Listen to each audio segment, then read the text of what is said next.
Hello and thank you for joining in. My name is Nkem Eluago. Today we will be taking a look at email rules in Outlook. All right. So, email rules simply allow you to automatically perform an action based on the characteristics of a message. Now, you can use this for a wide variety of functions, which we are going to see as we move along in this training. Okay, this simply helps you to organize your mailbox. So how do you access the settings page for rules? It's very simple. Once you are signed in to outlook.office.com, okay, you can simply click on the ellipsis at the right, and you can click on that, click on rules, and then click on manage rules. Or you could just click on settings, the gear icon at the top, you click on mail, and then you click on rules, and that brings you to the same page. And you can read up on the description. You can see it says you can create rules that tell Outlook how to handle incoming email messages. You choose both the conditions that trigger a rule and the actions the rule will take. And rules will run in the order shown in the list below, starting with the rule at the top. So, from this, you can understand that there are two things involved. We have the conditions of the rule and we have the actions of the rule. Okay. So let's just take a scenario here. Let's click add new rule and let's add a rule for our boss. Okay. So I can name this my boss. So I want to take automated actions on emails that come from my boss. So I can give the title of the rule as my boss. Here you see you can add the condition of the rule. So basically, the condition are like the parameters that should be met if this rule is to take effect. You can see number one here is from. That means who is the email from. So if the email is from this person, this rule should take effect. Or if the email is to a different person, this rule should take effect. Emails received for others. Okay, my name is on the to field CC, to or CC line. I'm not on the to line, I'm the only recipient. Okay, the subject includes, subject or body includes.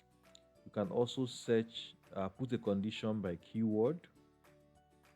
Okay, marked with, the message includes, and the attachment as well. Also, the file size, the message size, received before, after all messages, applied to all messages. So these are conditions that you can actually set for, for this particular email. And you are allowed to set more than one condition. Okay, for example, I want to take actions on emails that come from. Okay, so I want to take actions that come from Adele and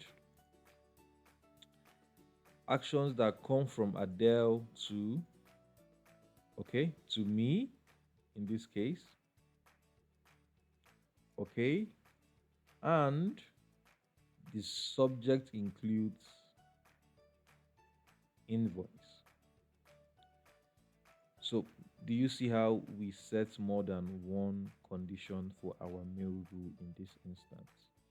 Okay, so in this instance, we want this rule to apply to emails that come from this email address to this email address and includes the subject invoice. Okay, so these are the conditions we have set, and here we set the action. So once a message matches the conditions we have set. What action do we want Outlook to take? Number one, move to. That means we want to move this email to, and then you select the folder you want to move it to. You can choose any existing folder, or you can even create a new one. You can copy to. Select the folder as well, or create a new folder.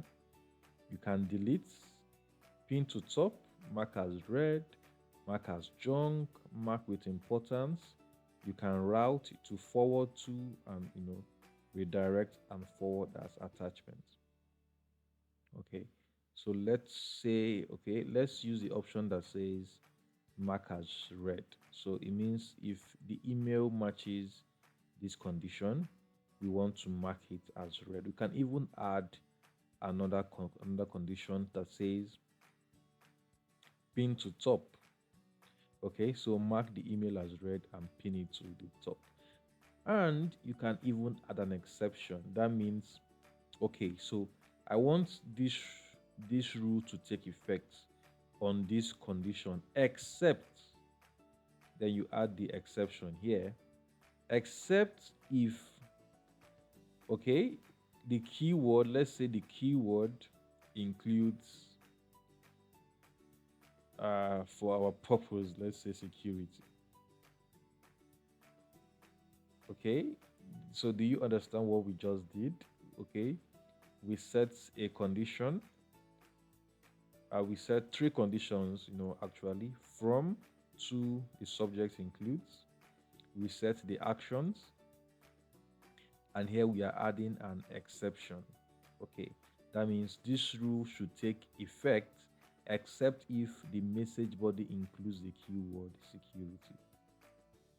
Okay, and then you can also check the box to run the rule now. Okay, so this will simply trigger the rule to run on your mailbox, and any existing email that matches this email rule, the action will be carried out on that email. And then you can click on save, and you see it's saving. And once that is saved, you will see that this, okay, you can click on play to run the rule if you want to run the rule again, right? But usually this rule would run automatically by itself. All right, and so here you can see that the rule is turned on, and here is the description. If the message was received from Adele Vance, the message was sent to Nkimakola Meluagu, and the message includes specific keywords in the subject, invoice. Mark the message as read and pin the message, except when the body of the message contains the words security. Okay, so the rule is already in place and it is running, right? But if for some reason you wouldn't want this rule to run, you could simply come back here and toggle this off to disable the rule. So once you toggle this off, you have disabled the rule. The rule would not run, but you can always come back and enable the rule again. You can also edit the rule. So maybe you want to add more keywords, or add more conditions. You can always come back and do that. And you can also delete the rule if you no longer want the rule active. You can delete it, and that will be deleted. Thank you so much for joining in, and see you next time. Bye for now.